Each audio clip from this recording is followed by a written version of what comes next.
All right, what's going on, everybody? Welcome back. Good to see everybody to another episode. I think this is episode 4. I know it's episode 4 to Just Talking Ball. I'm your host, the Texas Jayhawk, and as always, I got my boy Eric Woo Foster in the woo. building. What's going on, brother?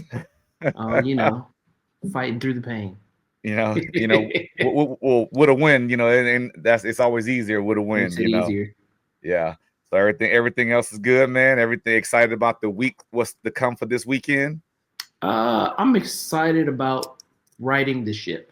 Yeah. Because I again this week, you kind of go two pathways. You look for, this you went through this last year, right? Like, do I look for silver linings where I can find them, or do I just accept all the things that we do bad and just say that's it and that's who we'll be? And but I think at this part of the season, you still kind of look for how easily correctable the errors are, and you just have to hang your hat on.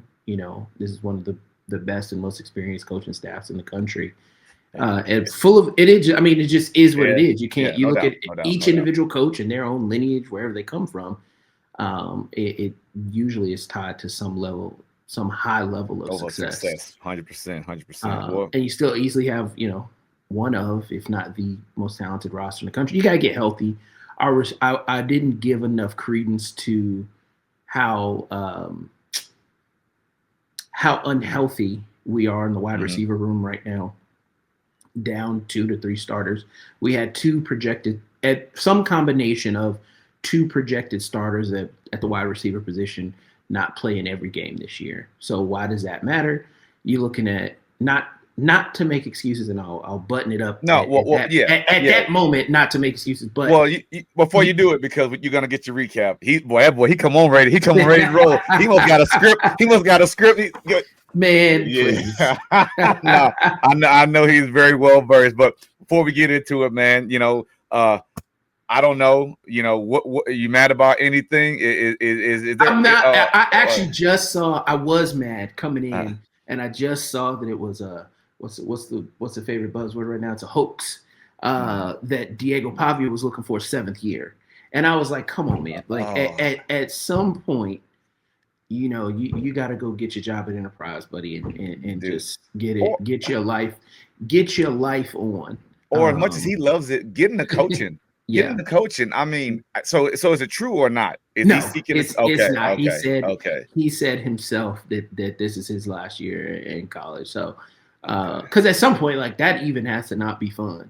Like, I don't want to be 26 surrounded by college kids every day. You know what I mean? So, I'm about to say, because I saw it, I glanced out like, whatever. I ain't got time. I got my own problems. If he wants to be there for 10 years, but it just added to the little bit of. Well, and it start now at a point, though, it does start, because you have to remember now, people are going to find a way. That's why I say I'm one of those people. That's how I know it's coming. Is I'm one of those people. Tell me what the rules are, and then I will find the gray areas within that to give myself an edge to better play the game. So you're going to see these. You're going to see some of these programs, one that have already done it, been doing it for years, the Utahs, the BYUs, through the, I was about to put that in quotations, which is crazy. But through their mission trips, etc. So they're already dealing with older players. Now you give them a chance to get additional. Eventually, you're going to have teams that are, that do have 25, 26, 27-year-olds playing on that team, playing against a team full of college kids. Exactly. And we see it in basketball right now. Yeah. So and you're right. And like you say, it's becoming not the norm, but the way. I know things have to change, but like, before, somebody playing for 2 schools was kind of like an oddity. If it was an injury, coaching change, or he just transferred, burned a year, so on. Now it's kind of the norm. I hate to say it, but like the Finley kid, TJ Finley, like, he's on his 6th school. Yeah, that's ridiculous. I don't want to drag the kid. I'm just gonna leave it at that.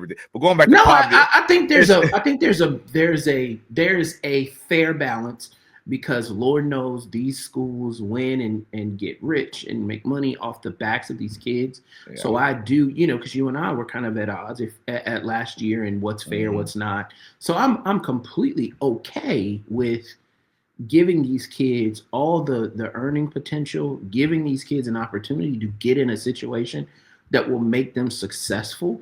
But when you're on your actual fifth, sixth, and at this point, what I thought was going to be a hypothetical seventh year playing, it's now we're losing. Like, you can't even kind of make at least in the world today, I can kind of still make that amateur argument and what separates college from the pros. But if I got 26, 27-year-old kids with contracts, that's exactly. NFL. Exactly. This is you know NFL what junior.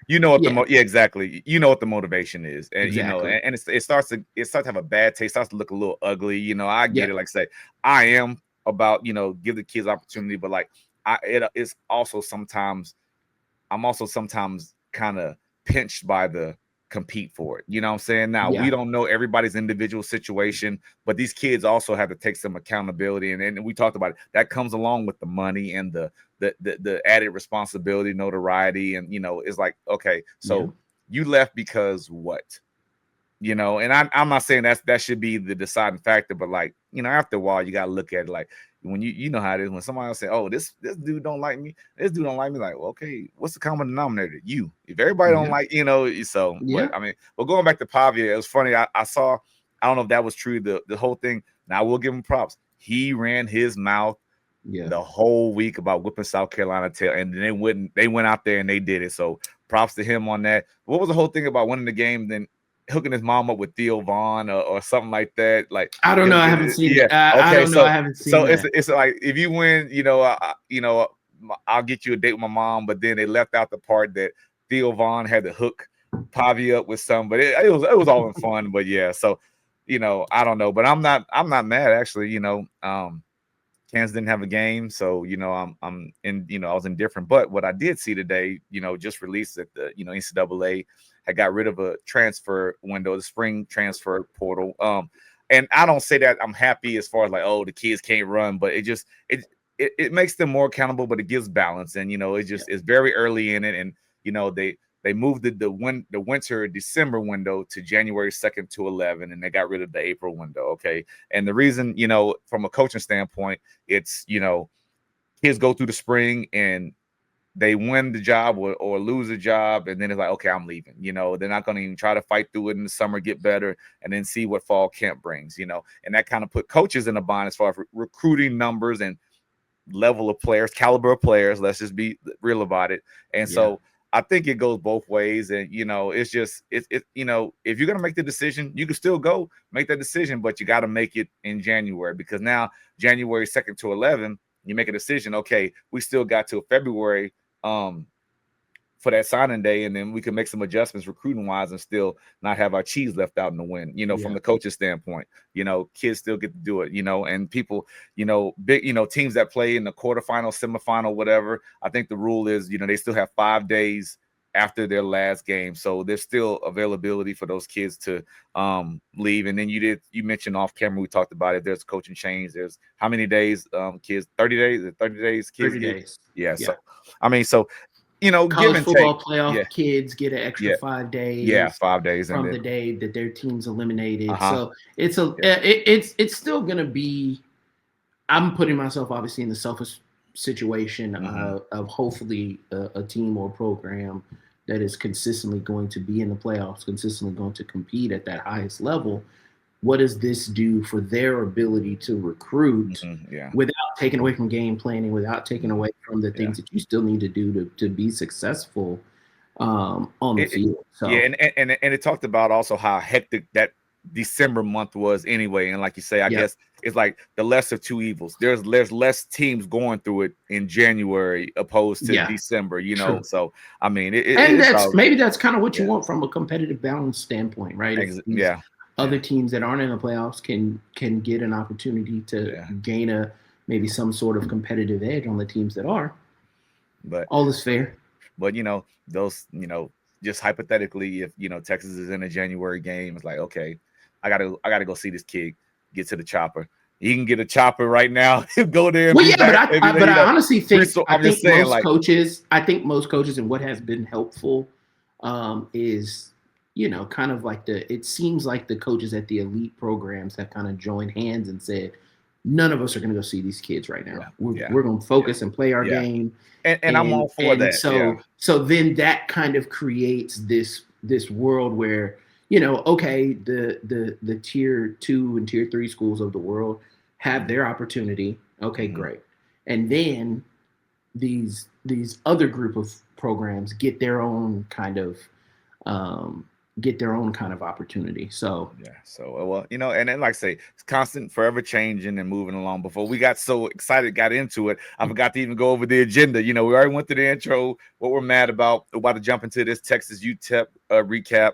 Then we're gonna get a preview of what Eric thinks on this expensive game that Texas has on Saturday night, and then we'll preview some Kansas, West Virginia, get into the opening of some Big 12 conference play, opening at the booth.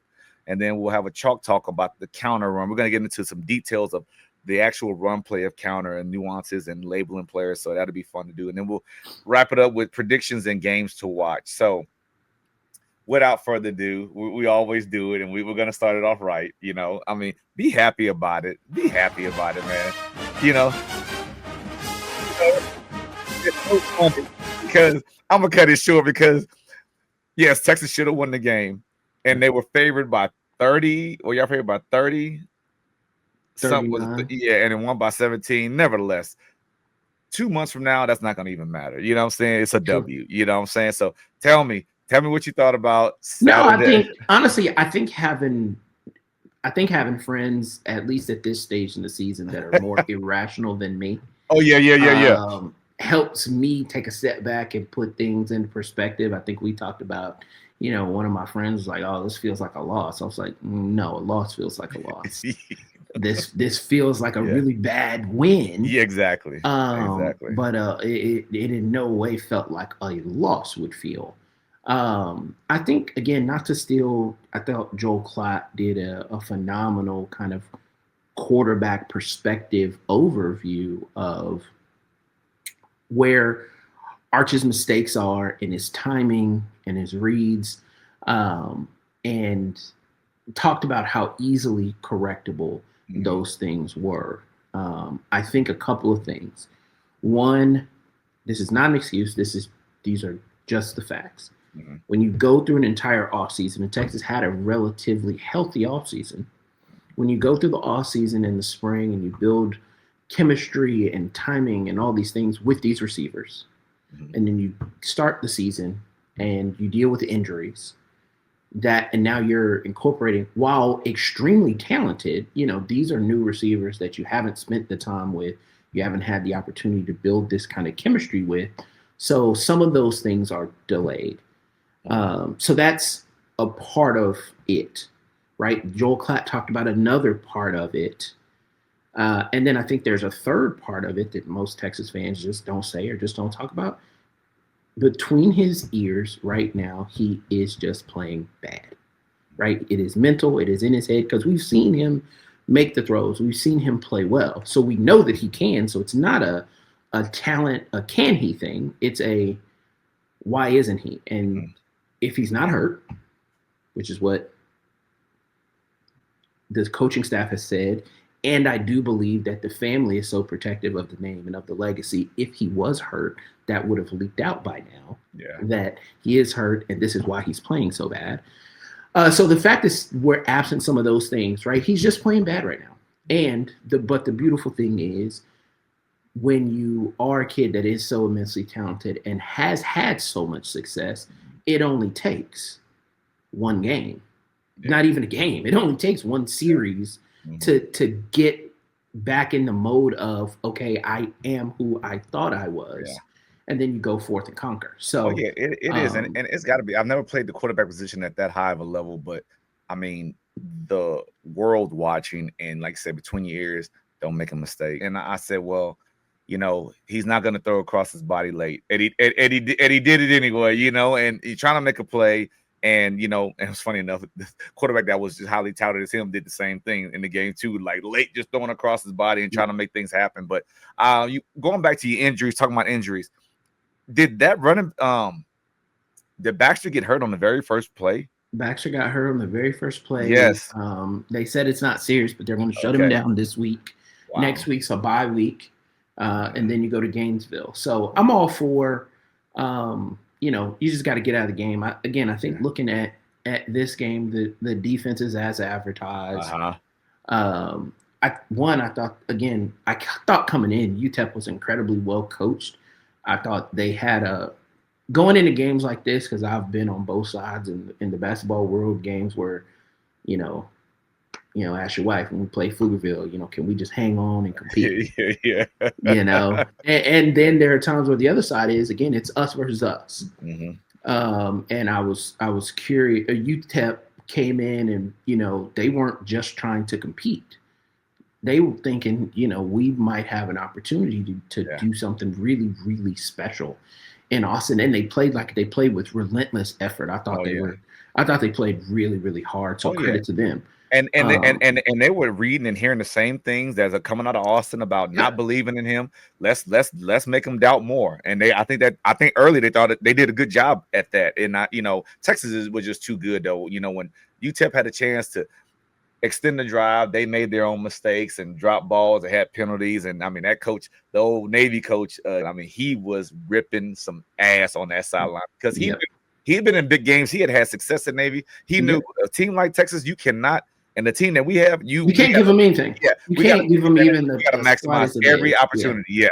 And so I didn't know. I thought we figured out some things, and some of this stuff you don't really know, but you wonder how much of this was Texas trying to keep in the bag with the quarterback run game, and all these things that clearly they practice, because you don't just roll out this kind of stuff and block it as well as Texas did if you're just kind of rolling out some of this stuff. But I think. Just because Arch has not been able to do the simple things up until this point, you kind of start to figure out different ways to get him in a rhythm. So just to keep the ball moving, just to get some positive things to happen on the football field, I think they opened up the run game a little bit more. I think they just did some things that hopefully will translate. I thought they did a better job of trying to give him quick screens, quick game stuff.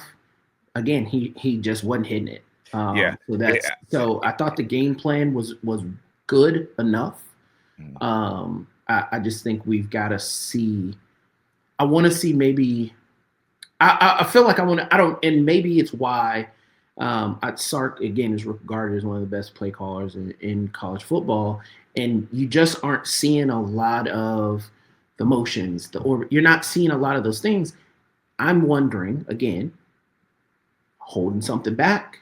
I agree with that part. Or is it we're not even executing the simple stuff? That's the worry. I can't get to my backdoor play if my layup play I can't run that one right. No, exactly right. You're spot so on. I think he played poorly, but I think everybody came out of it the way that I would want them to, in the sense of, hey, we played bad, but it was a win, and we're winning is hard. We heard that under Tom Herman for forever and ever, right? It's etched into our brains. So not hearing that, we just didn't play well. We've got to play better, coach better, teach better.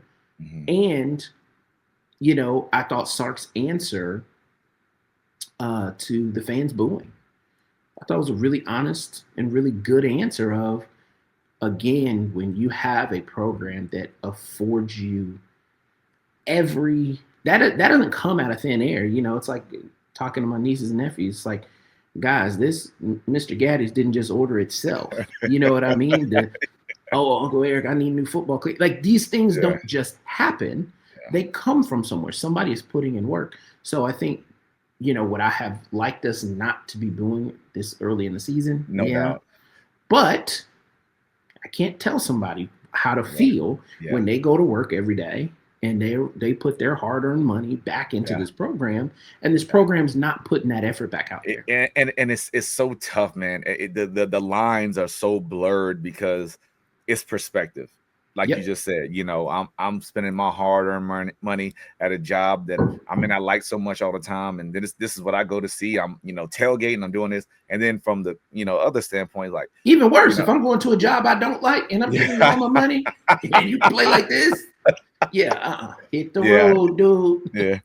And extra the addition of extra beverages doesn't help the cause either. But but it's like hot, like who, you have to again, and I think the fact that was put on the table is just helpful for everyone to reset and just understand that again, you are at a place, if you're a student athlete, I'm at a place where these fans are going to give their all, come sit in 100-degree.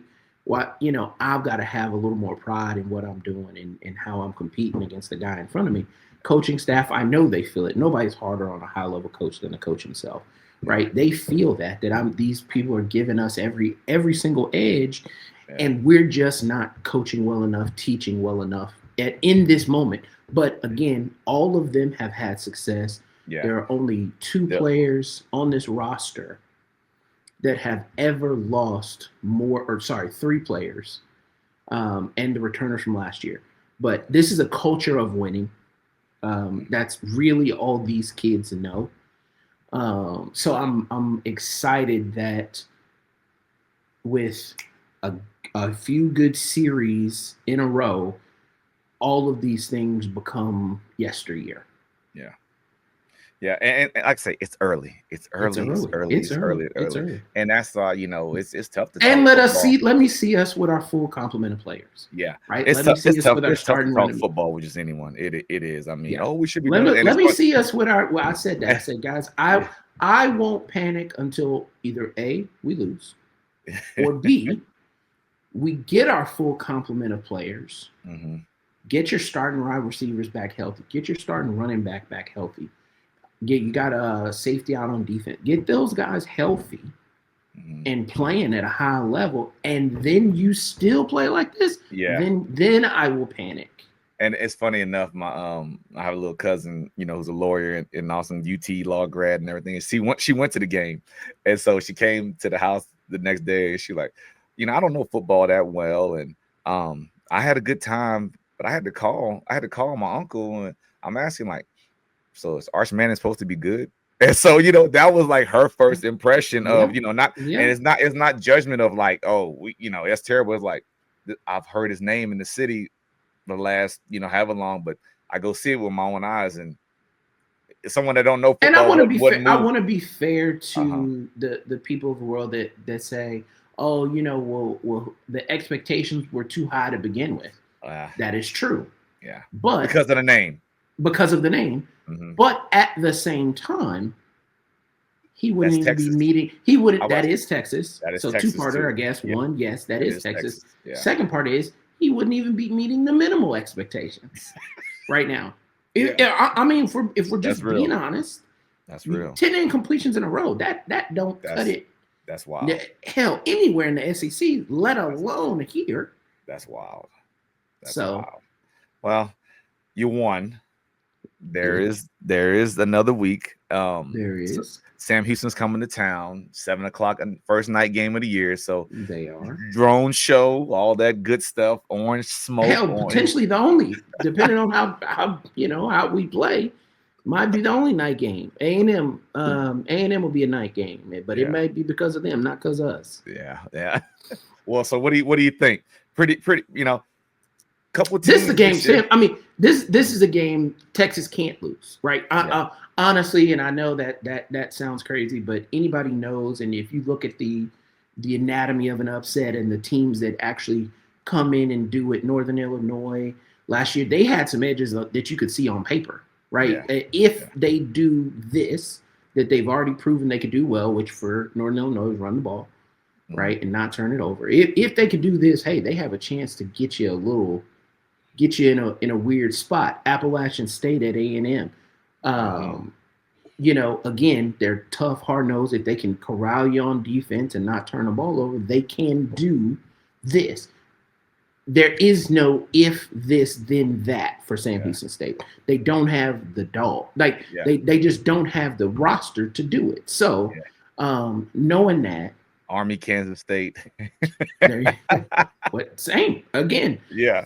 Same premise. All and probably that one you probably saw it in a couple of spots. Like they have had some dynamic players and they had a unique style where, hey, we're going to be really good on special teams. We're going to play the field position game and we're going to try to sneak out a 14-10 win, right? They had success like that under Bill Snyder, but Army, probably matches that in terms of if you put that talent player for player. But there's no position. There's not one of all 22 positions on the field, 23 if you count the coaching staff. There is no position that Sam Houston has an edge. Yeah. So when you're in that kind of spot, it's hard. So for me, I want to see domination.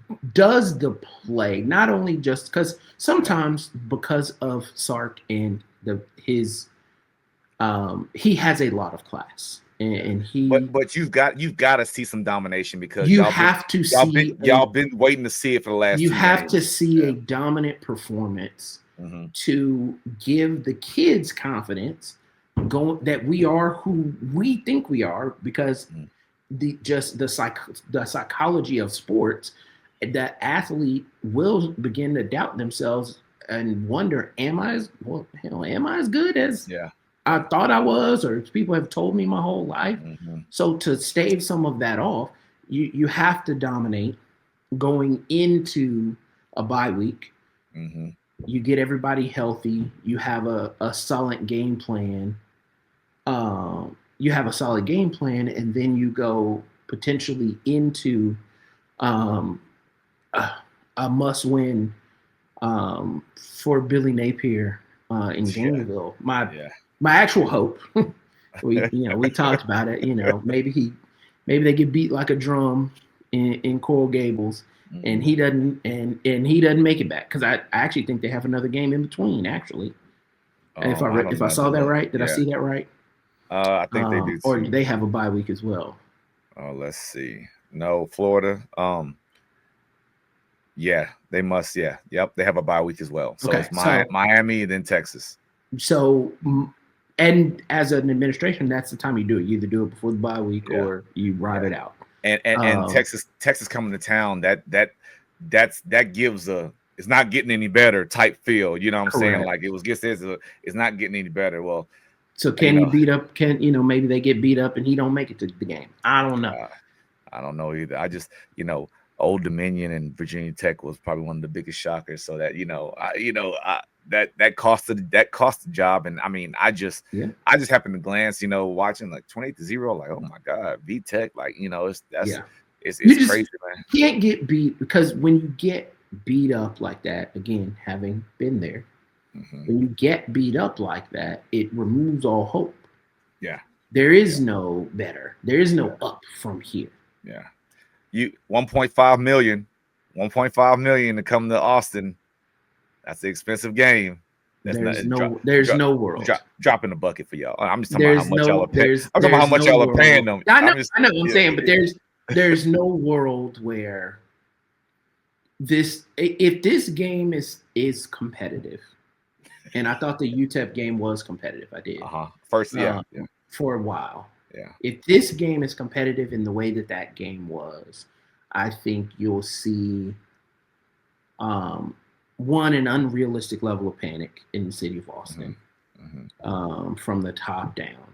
Nobody's getting fired, right? Yeah. But you see a toxic level of overreaction if this game is competitive, and maybe, just maybe, because that's not always a bad thing. If you look at programs and where guys have created an edge, Nick Saban, it was a year they won the national title. They lost the early big preseason game. And he talks about it in the context of they lost the game. Then they played an FCS school, and that's where he makes the reference. We couldn't stop them. They ran through our ass like shit through a tin horn, man. And he goes on to talk about that team. Yeah. Got resilient, came together. It was an us versus them mentality. They go on to win a national title, right? Has Texas already had that? Mm-hmm. And we start to see those things show up on the field, or does something bad have to happen here, for that to happen? You still have a little room for error because that first loss was to Ohio State. Yo, no and doubt. because the SEC is so tough, you got one. You can give away. Won't be this weekend. Shouldn't be the one in Gainesville. But then it gets real. You go to Dallas. Mm-hmm. You go to Athens. You go to Starkville. Texas spends the entire month of October away from Austin. Jesus. So it isn't easy. It won't be easy. But it's very doable for a team this talented. Last question. Speaking of overreaction, if I'm only just devil's advocate, if Texas gives another performance like they did last Saturday, but still gets the win, in any world, is there a situation where you start to look at another quarterback? No, because it's Trey Owens being where did he come from? Lord have mercy, I'm gonna butcher this kid's resume. don't. I won't. Looking at where he came from, watching him, can he make the easy throws? Probably. Can he do some of the easier things better than Arch? Probably. At right now today, without seeing it on the field. Yeah. I say no. All right. Because that then opens up a whole other world of problems of, what other teams can do. Because at the end of the day, you still have the fail-safe. I don't want to lean on it just because I know what our quarterback room looks like right now. Mm-hmm. But you still have a fail-safe in Arch's legs.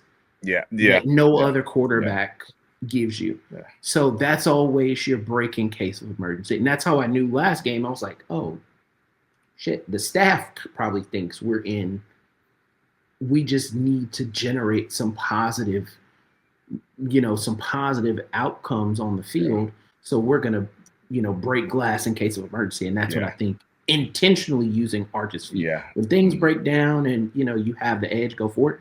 But when those are called plays, I think we're trying to get out of here and regroup. And we're trying to get out of here. Yeah. But I think if anybody on earth was built to withstand an early struggle and rebound, not only, in an okay way, but to rebound in a major way, it's him. And I think he has to embrace that, and he has to, tap into his, okay, nobody believes in me, even in Austin.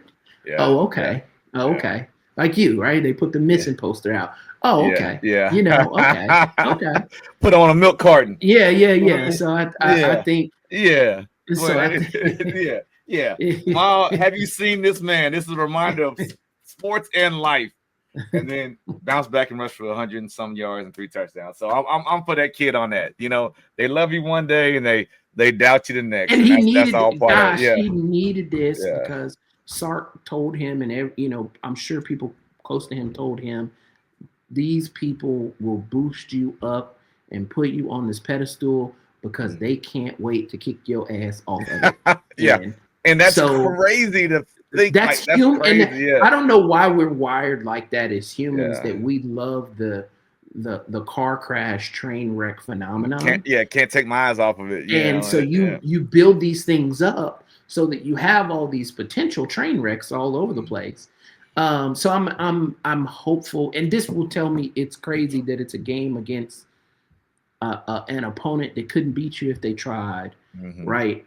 That you can read into it so much, but just in our ability to execute the simple things, because the crossers, the short route, the quick stuff, that's there against anybody. There's enough talent. Texas has enough talent. Those things are there against anybody.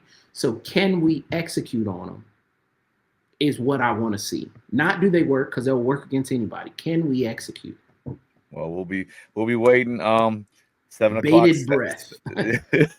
7 o'clock Saturday, first night game. Well, moving on now. That was good though. I mean, that's pretty much the leading story, and and it's funny, and it's okay because when you kind of step away from all this, you realize what expectation really is and what standards really are. You're sitting here at what 2-1, and it's like, damn, are we 0-3? So I mean, but so it's fine.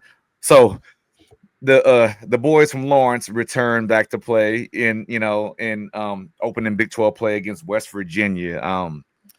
Back in the booth, rocking the Black Hawk uniform.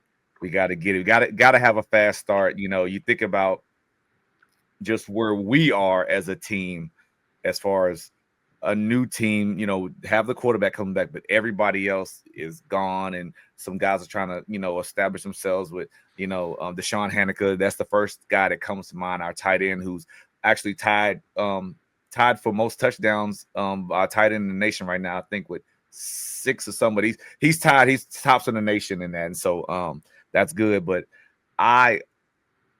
West Virginia always scares me, and especially last year. And it's funny enough because this year both teams are 2-1. Last year, early in the year, both teams were 1-2. Now, obviously, there's a new staff. Rich Rod is in the building in Morgantown, but last year with a team that I was high on. Everybody was high on because we were so experienced coming back.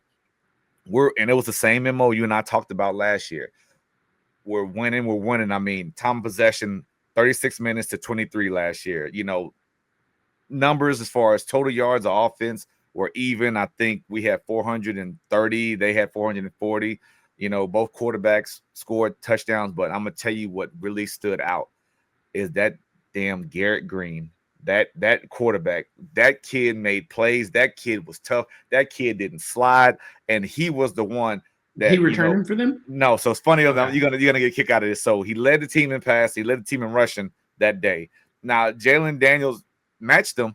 So it's funny because that kid's not there. You know where he is now? He is a wide receiver for the Tampa Bay Buccaneers. That's how good of an athlete he was. He was a free agent, made the team. I think they put him on the practice squad, but he is a wide receiver now for the Tampa Bay Buccaneers. And what's crazy about that, watching that kid run and watching him do like we couldn't get him off the field. And funny enough, the leading tackler for West Virginia was Josiah Trotter, who is now the starting linebacker at Missouri that we saw 2 weeks ago. And and our guys are gone from graduation. Their guys are gone from transfer. Their running back, Donaldson, he's at Ohio State now. Hudson Clement, I don't think he's there anymore. He had 7 catches for 150 yards against us. So these are brand new teams with a brand new team, should I say, with a brand new staff. And same MO last year. We're up. I think it's about 37 seconds left in the game. They're marching down. We get a pass interference call. They get it. We get the ball back. They strip sack us or knock it out of Jalen's hand. Ball game's over. We lose 32-28. So it's one of those things, man. And Morgantown's a tricky place, but it's same deal. You can't start off conference play like that, and you can't give it up when you scored 32. You scored 28 points. Essentially, you should win the game. You know what I'm saying? So I mean, it's give and take. And some names: Devin Neal gone, Luke Grimm gone, OJ Burrows, who's the leading tackler for us, gone. You know what I'm saying? But on the same side, like I just said, Garrett Green gone, Hudson Clement gone, Josiah Trotter gone. So I think the only player that's coming back for West Virginia that would made impact was number 24 guy. His name left me that fast. He's a receiver, but I mean he's a playmaker. He made some plays against Pitt this past week. And speaking of, so they won the backyard brawl against Pitt in overtime. It was a great game. Rich Rod comes out and he's got these innovative offensive concepts, and they get it done. And I mean, I don't know. KU's a 13.5-14 point favorite at home.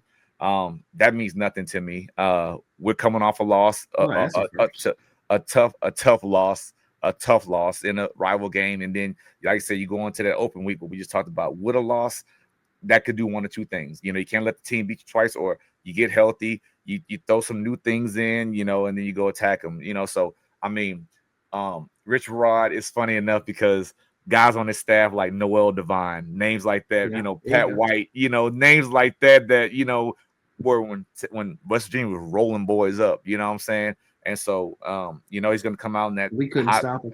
yeah, he's gonna come out in that fast pace spread offense, and we've got to be able to match it. And where we struggle on defense was still with the wrapping up with tackles, but tempo. When we get tempo, and even last 2 years with good teams we struggle against tempo. So I'm very concerned, and they attack the middle of the field where we were weak. So I don't know, So they've got obviously new staff, defensive coordinator, the guy named Zach Alley.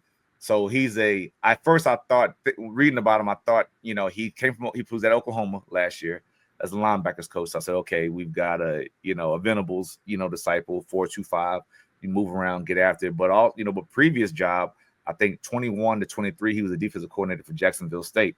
Watching some of their film, they ran a lot of 3-3-5. Now, different league, different set of players, personnel. You got to know your team. Watching them against Pitt, they were a lot of 4-2-5, even traditional 4-3. Now they have the old put a bandit, sub the bandit in or take out a backer and bring in the nickel Sam type like that. But they will. Don't nobody know what no bandit is, David. Well, so I'm sorry. So a bandit is a hybrid strong safety linebacker type. Okay. Some schemes, well, I take that back. A bandit is probably a DN linebacker type. I won't go into what the other hybrid is. So that's what he is. A hybrid is linebacker defensive end type. Okay, sorry about that. I don't want to get too detailed, but nevertheless, they're a active defense. They do a lot of twists and stunts watching them. They're moving around. They are bringing pressure. I don't like that for us. Now we can weather the storm and get rid of the ball quick, which Jalen does do a good job of, and we can make completions, not turnovers. I think we'll be all right. Right now, their defense is 9th in the Big 12. They're giving up 300 yards of offense. They're 12th in, passing yards per game. So it's still early. I don't think these numbers and these ranks mean anything right now, but we've got to be able to withstand the pressure because they're going to pressure us early. I have no doubt in my mind about it. But I think without me, it's feast or famine. Yeah. But without me being too biased, because I'm probably a little harder right now on them, we're getting a lot more respect, I think, globally, talking about, when they're talking about, okay, West Virginia's coming to town. KU's a 14-point favorite. We like what Kansas can do, and so I don't know, I'm letting Missouri beat me twice right now mentally, and I gotta get out of there. But do I want us to win? Hell yeah. Do I think we could win? Hell yeah. So I'm excited about that. There's no previous could game. Win. I think I don't know that I'm going to let you frame it that way because you should win. Yes, we should. That's the superstition. That's the super. How we are. I don't want to be. I'm not going to let you frame it that way. Yeah. I'm not going to be Diego Pavia. We're going to come in and whip that. Come back next week and like, oh yeah, upset. No. Oh no. We were supposed to win. Agreed. We're supposed to win. I think when you want to win every game and a team so intricate, everything about a team, you have those worries, like you just said. I want to see a fully stocked, a fully healthy Texas team. I want to see a team where Arch is on his P's and Q's and playing to the ability and expectation that he's supposed to. You worry about those things. People on the outside don't, but us being diehards and, we're in it like, damn, and I'm like, if we can keep him off Jalen and he can move around and get some confidence, we'll be fine. You know what I'm saying? But if he starts thinking too much or doubting, like you talk about Arch, then we got a problem. He starts taking chances and he starts, because it begins and ends with him because he's the leader. He's the experienced. He's the most experienced guy there. West Virginia's still playing that 3-3-5. Well, no, that's what I'm saying. No, I think you'll get a little bit of it, but primarily 4-2-5. Okay. But I told you earlier, he has that in his background. He ran that as the DC at Jacksonville State. So that's what Rich Rod had always had exactly too in his heyday. And so it's weird, but because I didn't research this, but you had to go back when he was there, the previous, who was his guy, on the defensive, side. Now, like I say, this guy, Zach Alley, who was at Oklahoma previously, and then he was at Jacksonville State. So you got to run what so, I mean, I'm pretty sure Rich Rod's one of those guys that, get it done. If I got to come step in, then it's a problem because he's an offensive guy. So Touche. we are excited. 5 o'clock. You're gonna get a kick out of this. Yeah, the game's on Fox FS1. So it's fine. It's 5 o'clock Okay. game. It's We ain't fine. been on that channel in a long time, but I know. Hey, when you're a player, long as you're on TV, I don't care. We're on TV.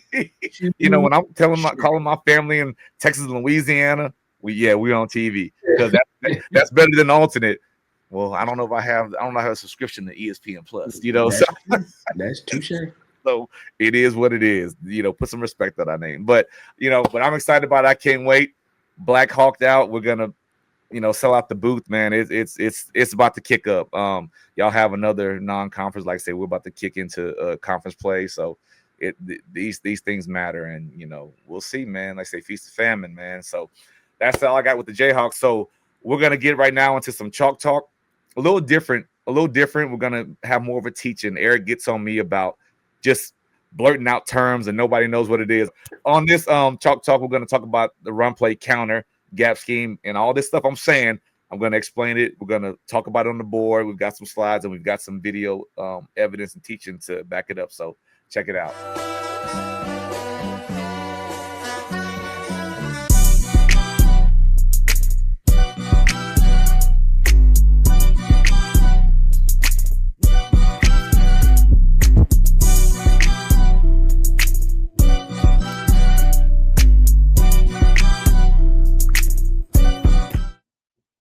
All right, so in this chalk talk, we're going to talk about the run play counter. Okay, counter is a gap scheme run.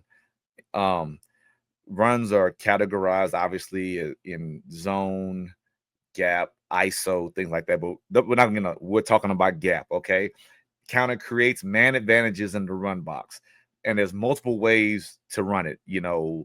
I.e. GT. You've heard those terms. YG, HY, what have you. And when you hear those letters and you hear those names, that's just designating who's pulling, so we'll get into it.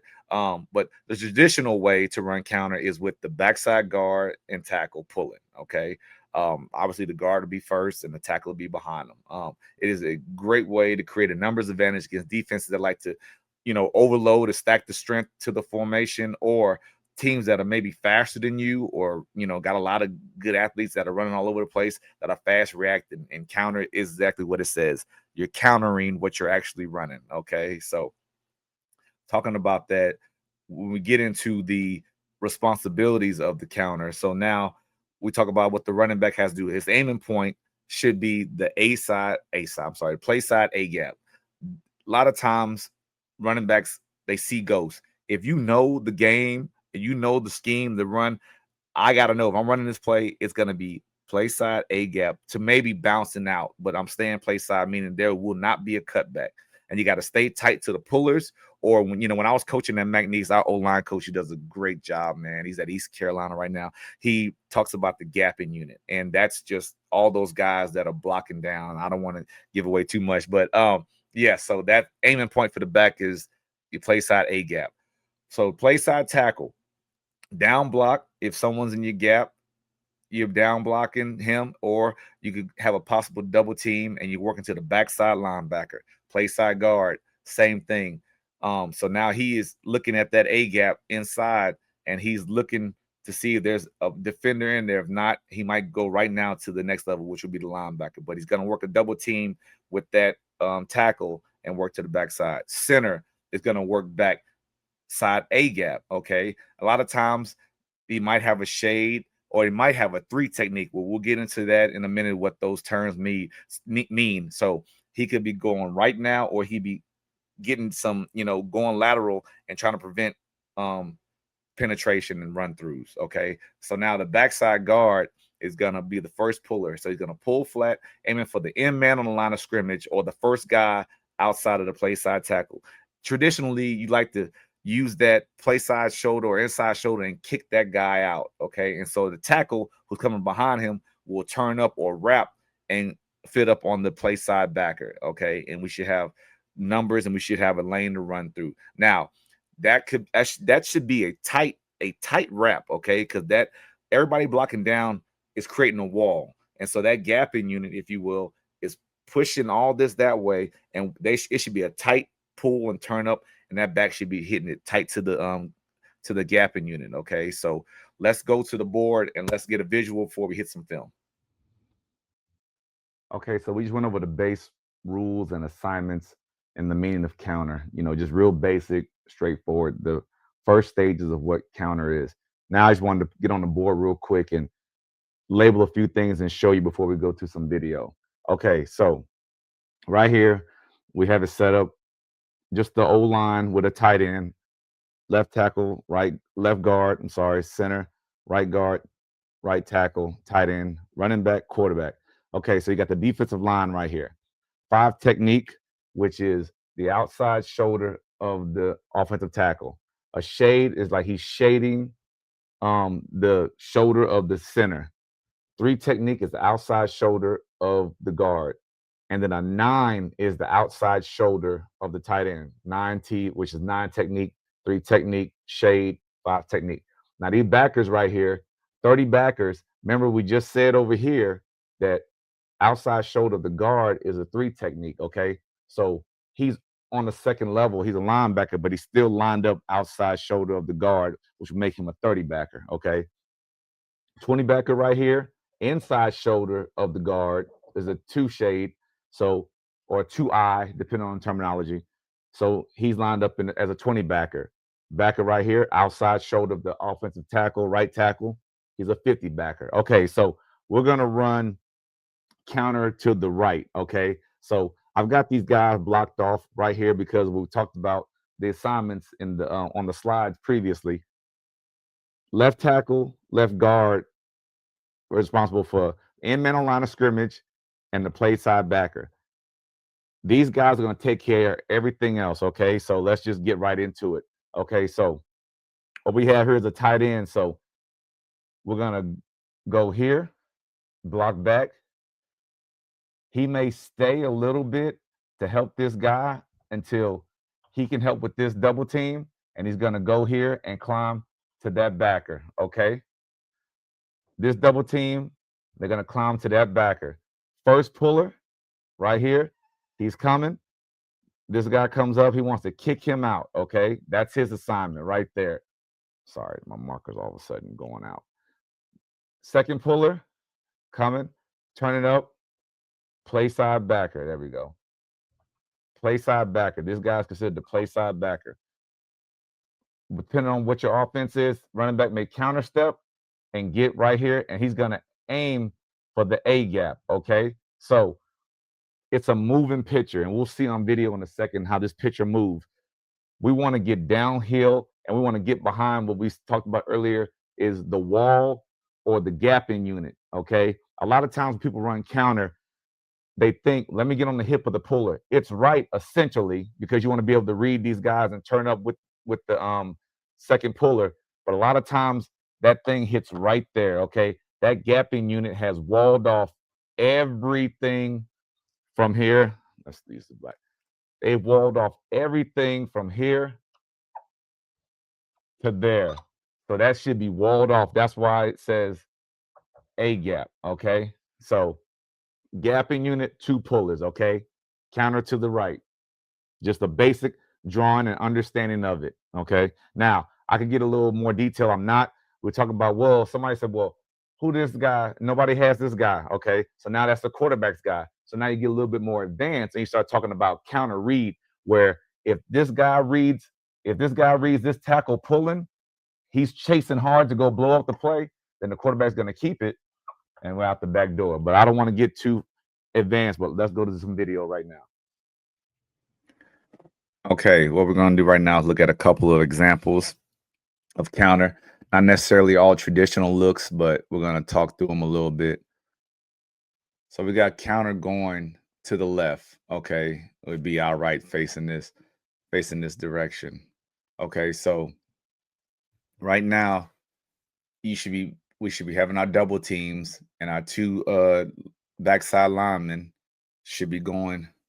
See if the laser shows up. Barely. We should have 2 guys right here should be pulling up, so we should have a combo here to the backside backer to pull up on him. We saw the drawing before. That's why I wanted to get that out the way, get it on the board. Running back's a little fast. See, wish like for him to be behind that second puller rather than in front of him. But he still finds a way to be patient and recover. Gets up in there for a positive gain. All right, so this is the first variation.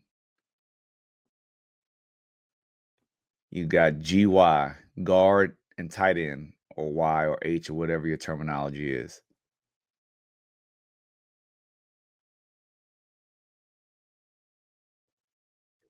Here we go. Tight end motions in. The tackle that would usually pull, he just stays back and seals the backside for any run through.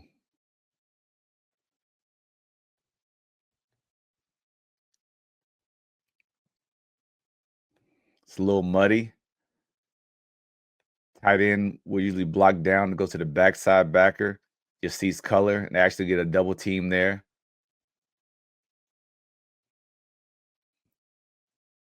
Positive gain.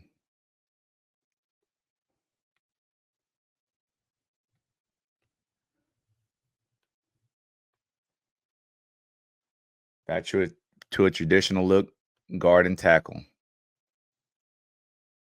It's great patience by this running back right here. It's on his hip. It's on its second puller's hip. Wait, explode. Nice cut.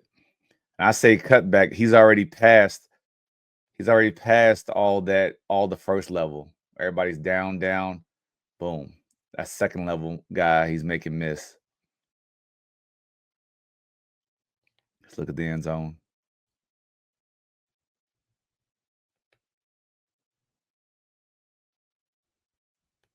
Nice. It's actually an on the line guy that fell off and would be the backside backer, but he kind of hides and shows late. That's the traits of a great running back, making those unblocked guys miss.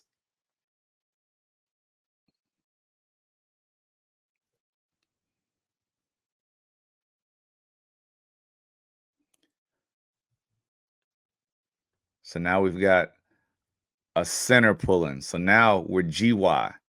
I'm sorry, CY. C for center, Y for the tight end. C first, center's first puller, second puller's the tight end or the Y. Right now, just like we talked about on the board, first puller's looking for the kick out. There he is. Second one's wrapping on this play side linebacker, textbook. Makes the backside, so we didn't get to the backside linebacker.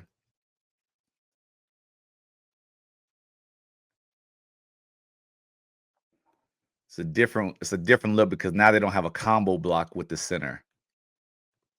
So it's straight just man gap blocking. Made that guy miss. Traits of a great back. That's why they're playing in the Orange Bowl. Here we get a little more sophisticated just to show you an example right here. Obviously, this is the NFL. They're going from under center. Got a fullback in the backfield now. So you got the guard and the fullback. So that'd be GF. Counter action by the back. 1-2. Let's see what the first puller does. First puller, first thing off, kick out. Fullback, second puller, turn up. 5 yards. We'll watch one more. A lot of smoke and mirrors right here. Let's look at it from the end zone.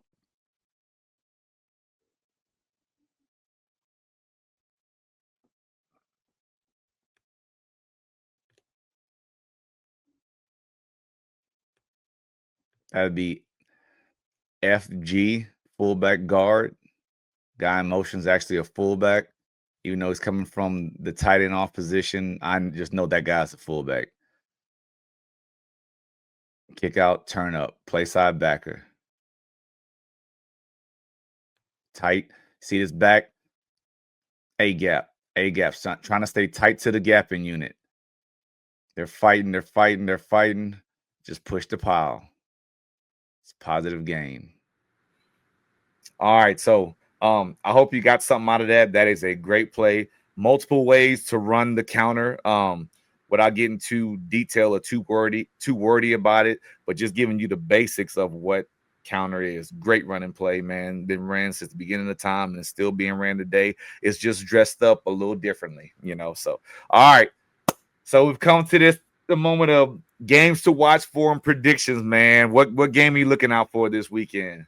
Man, give me Auburn and Oklahoma. I'm really curious to see um, how Oklahoma. I think it's very much they're Michigan, maybe with a little bit more on offense, a little less on defense, but they have athletes, elite athletes. So it's also, if you know me, you know I love the game within the game and the stories. So Jackson Arnold coming back to Norman. How does he play? Does he have a chip on his shoulder? Does he no press doubt. it No doubt. and get himself into some trouble? Or does he, kind of show I didn't get as much love here as I should have? He don't slide either. He gets after it. He runs he that doesn't ball. Slide, he gets after it. And again, the games within the games, I love the Sark versus Venables or the Hugh Freeze versus Venables, the offensive guy versus the defensive guy, because you can see pretty early on who's winning that matchup. Yeah. So I'm excited for that, and it'll again give me some insight into how much trouble do we consider there to be potentially heading into Dallas. I don't get the luxury of looking past Gainesville though, so I'm also going to have my eye to Florida, Miami. Well, and that's something we both will be watching for. Florida, in my opinion, has a gauntlet of a schedule, and I mean, it's the SEC, but you talk about in what fashion and how it looks, because now there's already talk about how this is going. You lost this game, LSU, and you lost to South Florida, correct? Yep.